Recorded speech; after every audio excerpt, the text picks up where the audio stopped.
vez é quem sou, e o título da mensagem é: quem você pensa que é? Né? Nós falamos sobre alma, hoje nós vamos falar sobre o corpo. Nós vamos falar um pouquinho sobre o nosso corpo. Interessante a gente entender que o nosso corpo é o templo do Espírito Santo de Deus. O nosso corpo é o templo do Espírito Santo de Deus. Então, tudo que é feito no nosso corpo tem que ser feito para honrar, para glorificar, para exaltar o nome do nosso Senhor Jesus Cristo. Então, eu quero começar mais uma vez fazendo uma pergunta que eu fiz muito semana passada. Uma pergunta que eu perguntei várias vezes, coloquei várias vezes ela. Você sabe quem você é? Você sabe qual a sua identidade? Você sabe para que você nasceu? Eu nasci para jogar futebol, eu nasci para trabalhar, eu nasci para tocar, eu nasci para... Quem é você? Para que você nasceu? Por que motivo Deus colocou uma identidade em você? Eu tenho percebido nos anos, no tempo que nós somos cristãos, que nós, eu falo igreja, não igreja raiz, mas eu falo igreja universal como um todo, que nós levantamos uma guerra, nós levantamos uma luta contra o pecado. Nós lutamos contra o pecado, a todo instante nós estamos batalhando, lutando para que nós possamos vencer o pecado. Porque o inimigo está aqui para isso, para colocar dificuldades, para jogar coisas na nossa vida. E quanto mais próximo você estiver de Deus, mais o inimigo joga dificuldades na nossa vida. Então nós lutamos contra o pecado, nós lutamos para não cair em pecado.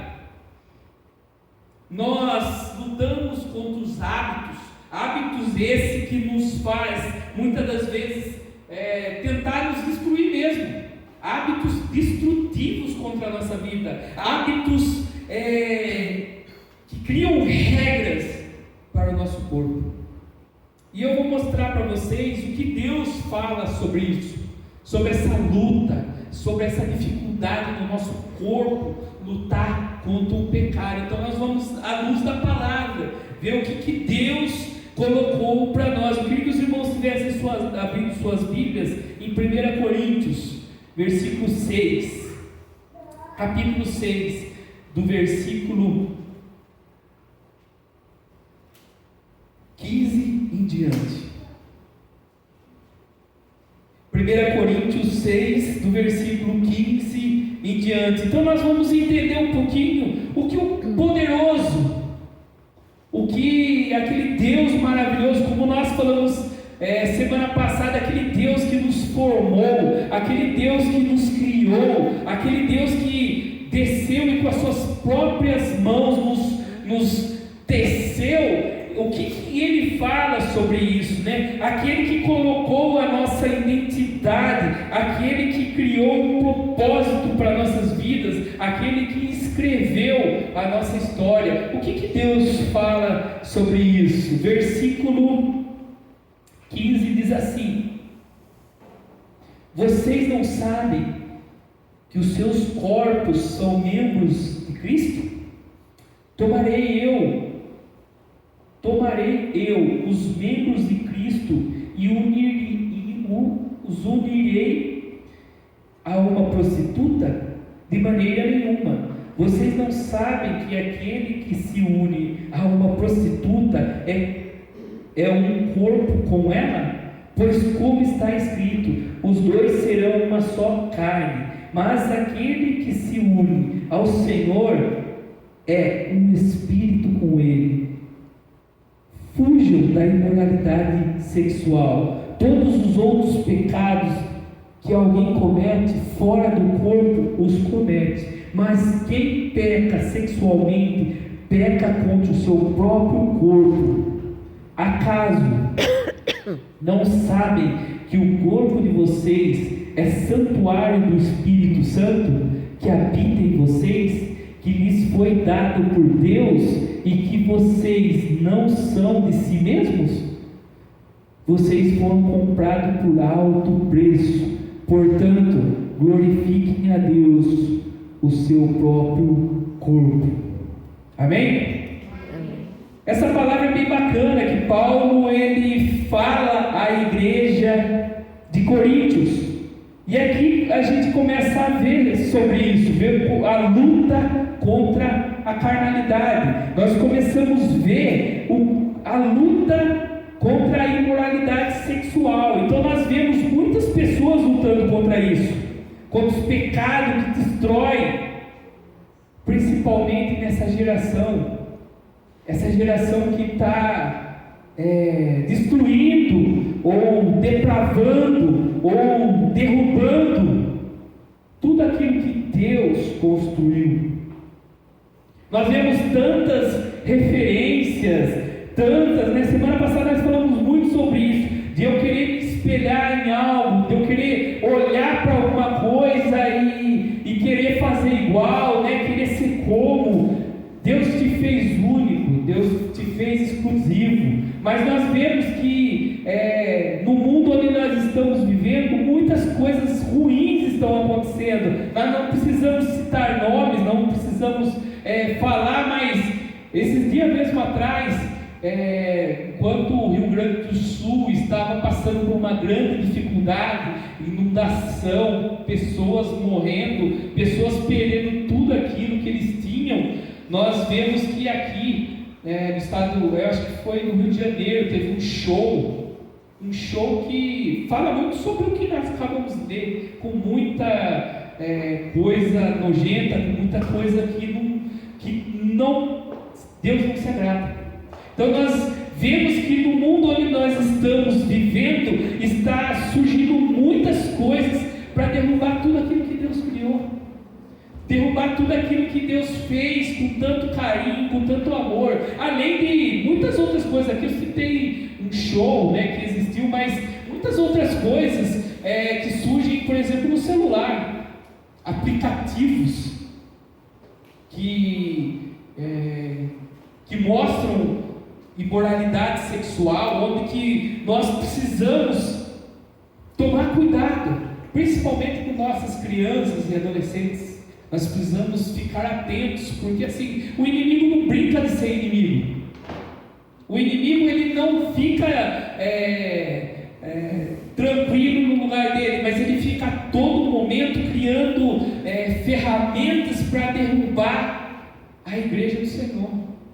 Então nós precisamos muito olhar sobre isso. Nós olhamos até mesmo nas escolas, o ensino que está sendo jogado nas escolas hoje. Nós não podemos olhar para a família como papai, mamãe e filhinho. Isso não existe mais. Na escola também diz que não podemos, não existe mais um casal, mulher e homem. Não, imagine, isso não é mais. Hoje nós precisamos dar liberdade para tudo. Tudo contrário àquilo que Deus criou. Vemos muito isso entre linhas, né? Nós olhamos e enxergamos muito isso, e nós começamos a olhar para a palavra de Deus, nós conseguimos enxergar muitas coisas próximas ao que aconteceu com Sodoma e Gomorra. Nós olhamos que aquelas cidades estavam depravadas, elas estavam no meio da imoralidade sexual, elas estavam todas destruindo aquilo que Deus tinha criado, ou até mesmo na história de Noé. Nós vemos isso também, que Deus se irou com a humanidade porque eles não queriam saber de Deus, mas sim eles queriam toda a libertinagem.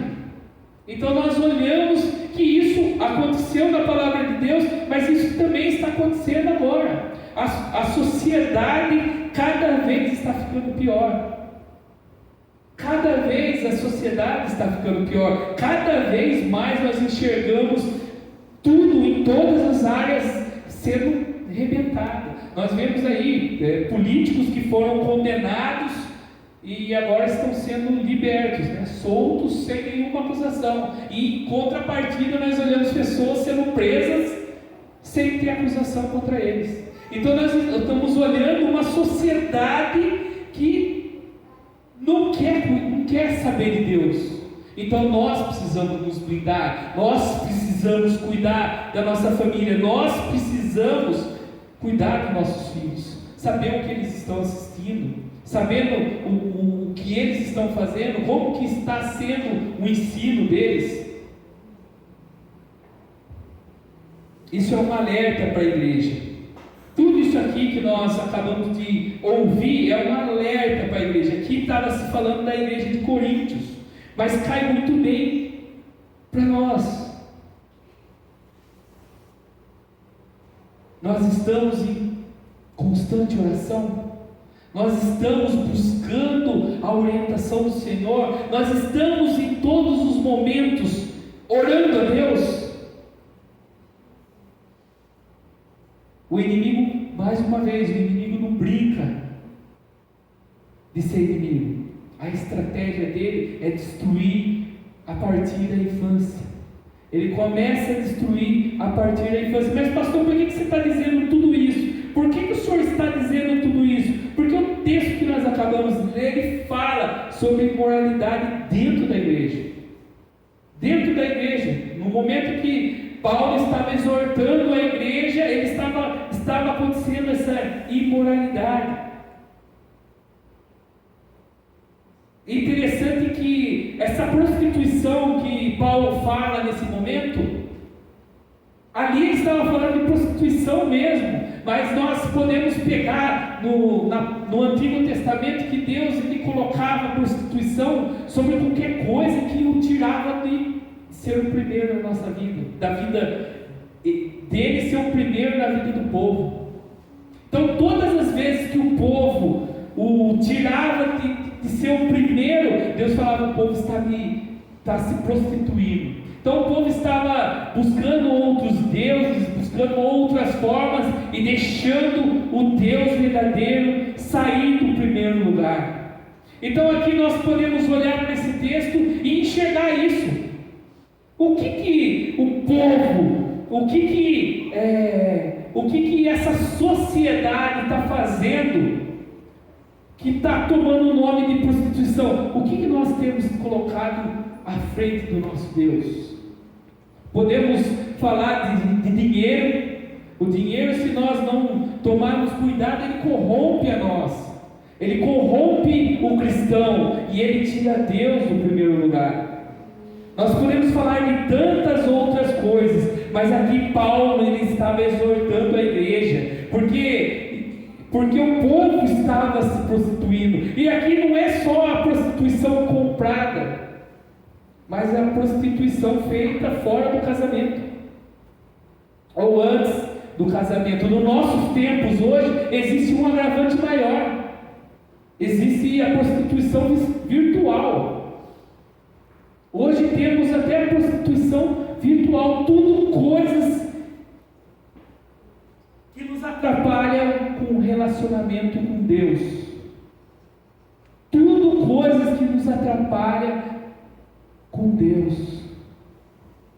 O que a sociedade hoje tem feito de tirar Deus do primeiro lugar?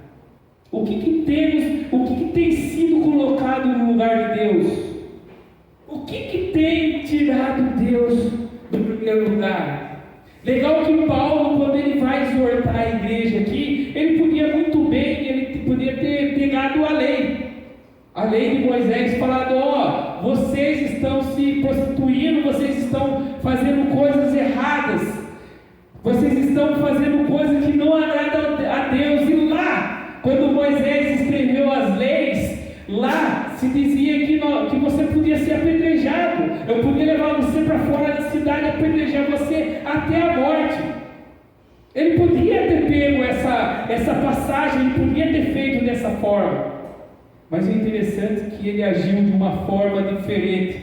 Versículo 19 diz assim: acaso Não sabem que o corpo de vocês é santuário do Espírito Santo, que habita em vocês, que lhe foi dado por Deus, e que vocês não são donos de si mesmos? Vocês foram comprados por alto preço. Portanto, glorifiquem a Deus com o seu próprio corpo. Interessante que Paulo, quando ele vai exortar a igreja, quando ele vai falar com a igreja, ele não pega as leis, ele não fala de Moisés, mas ele aponta para a cruz.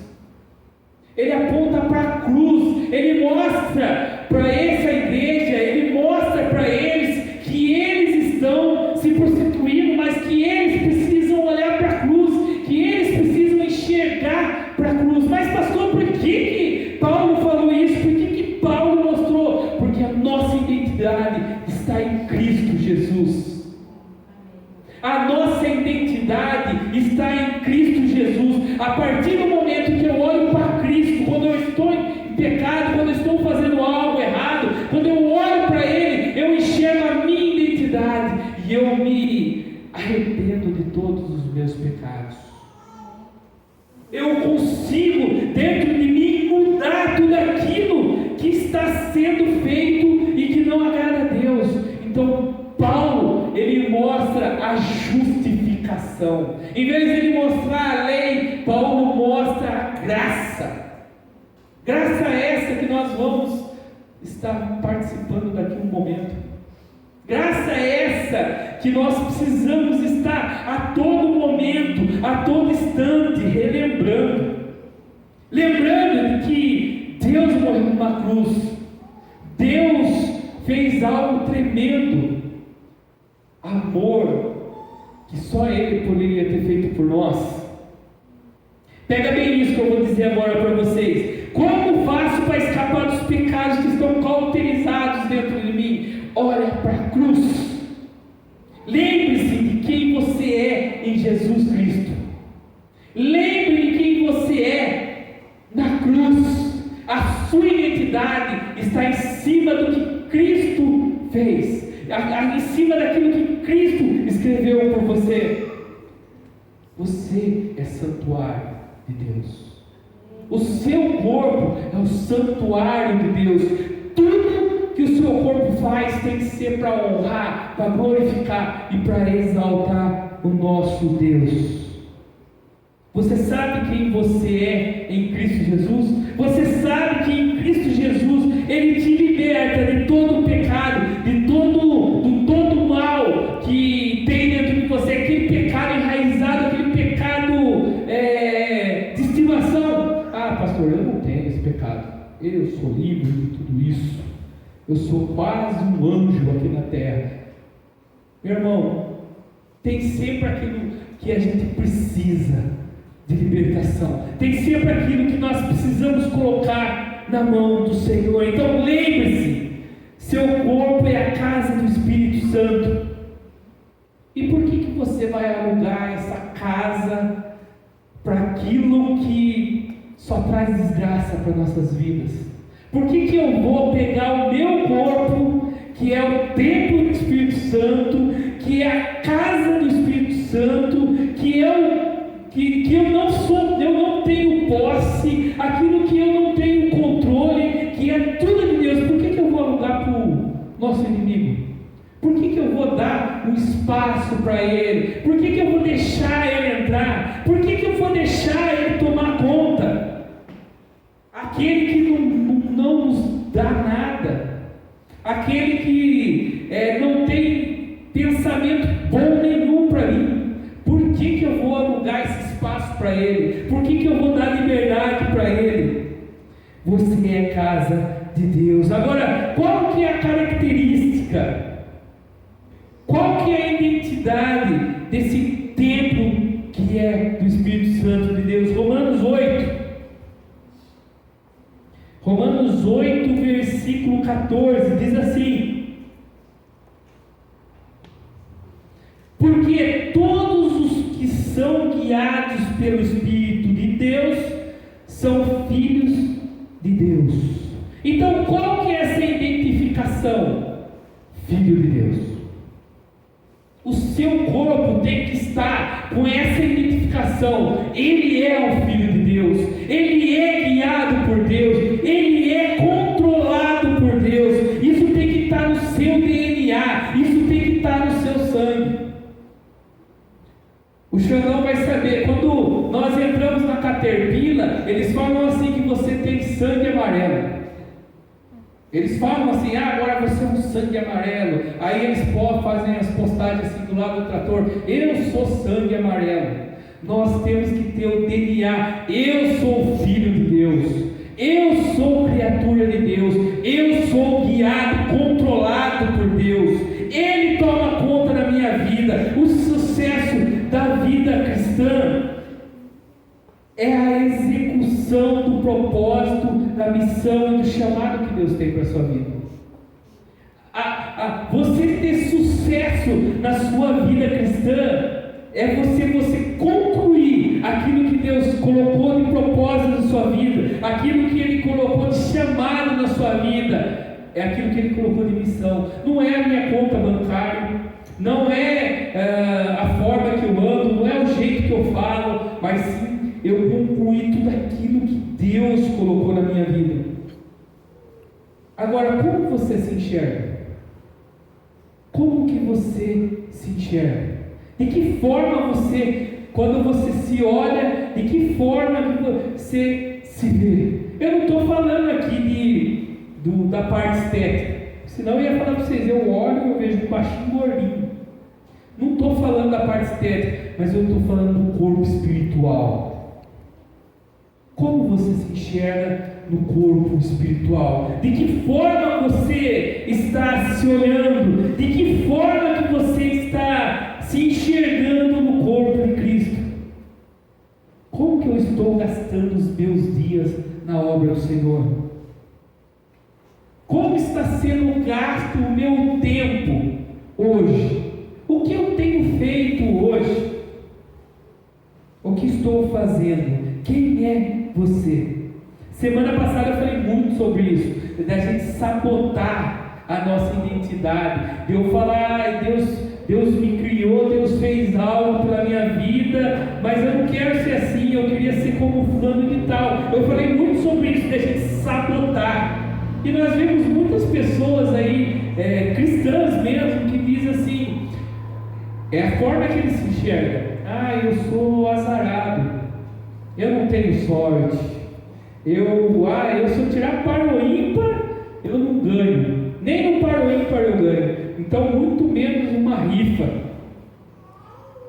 Para de pensar assim, para de se enxergar assim. Quando nós estamos aqui na frente, as ministras de louvor, o pastor está aqui e fala assim: ministra sobre a sua vida, profetiza sobre a sua vida. É sobre essas coisas que nós temos que falar. Você tem que falar coisas boas, você tem que dizer: eu sou cristão, não é sortudo, mas eu vou encaixar no que nós estamos falando assim: eu tenho muita sorte porque eu sou filho de Deus. Eu tenho muita sorte porque eu tenho o Espírito Santo de Deus na nossa vida. Mais uma vez, o cristão não tem sorte. Eu só estou encaixando a palavra que nós estamos usando aqui. Então assim, você precisa profetizar na sua vida. Você precisa profetizar no corpo que você é espiritualmente. Você precisa declarar, você precisa falar essas coisas. Você não pode pensar: eu não sou nada, eu não tenho coragem de falar nada. Você precisa dizer, porque Deus é poderoso. As palavras têm poder. As palavras do cristão têm poder. Tudo que é ligado aqui na terra é ligado no céu. Então você precisa declarar. Salomão, em Provérbios, ele diz assim: como imagina o homem em sua alma, assim ele é.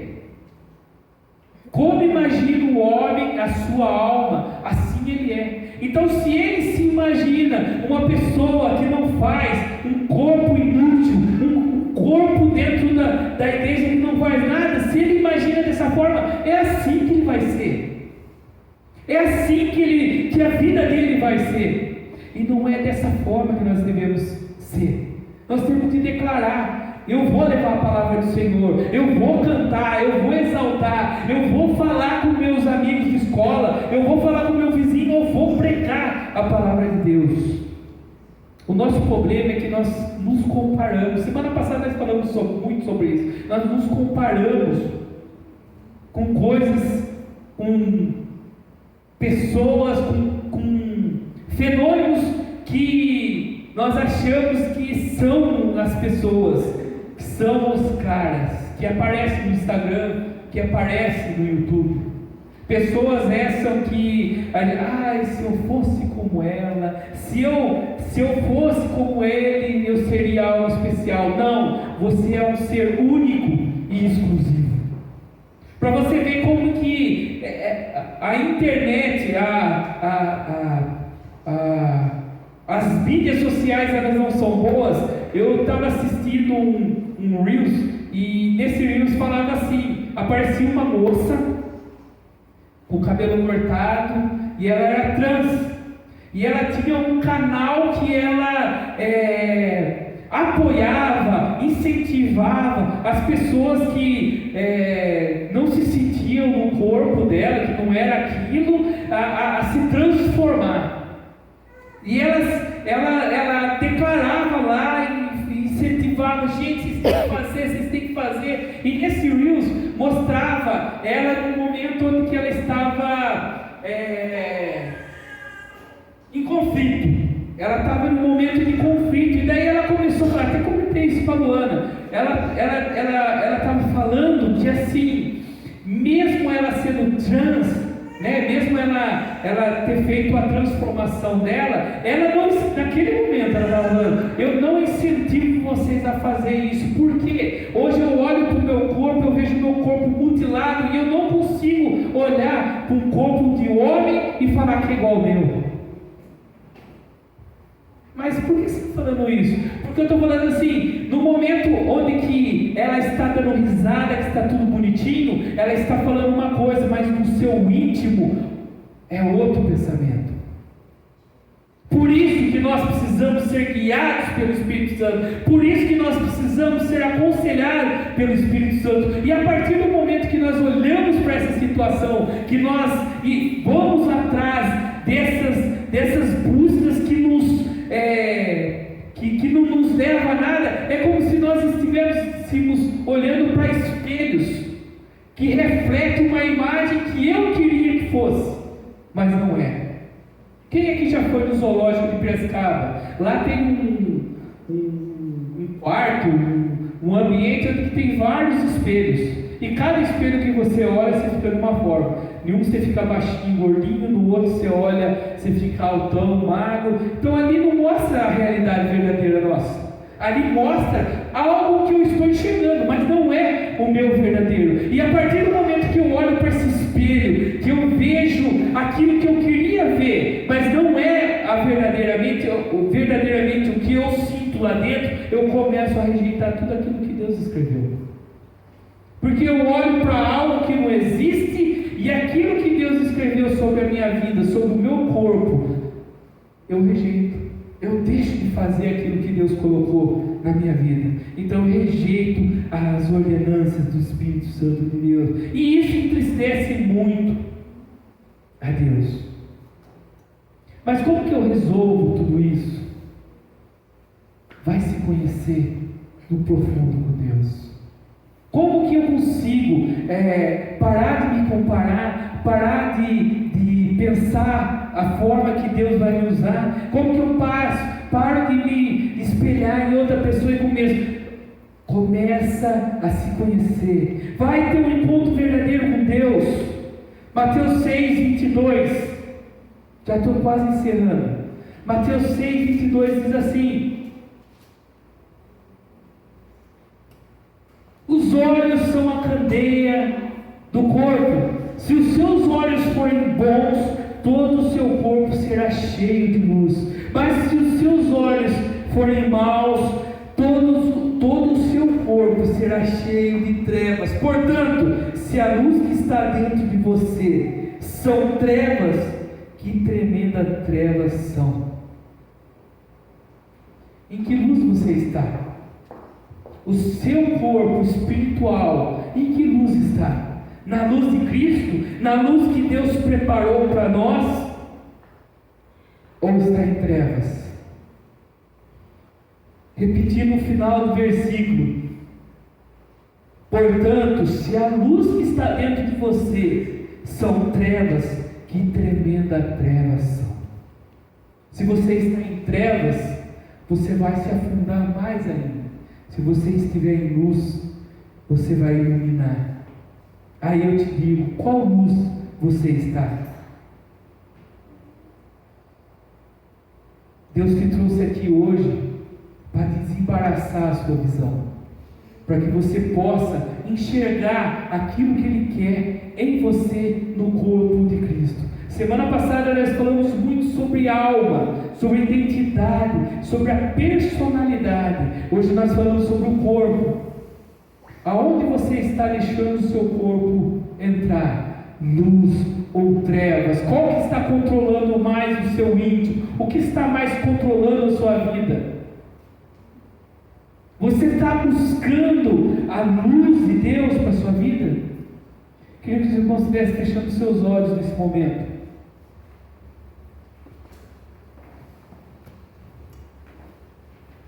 E começasse a refletir em tudo que nós falamos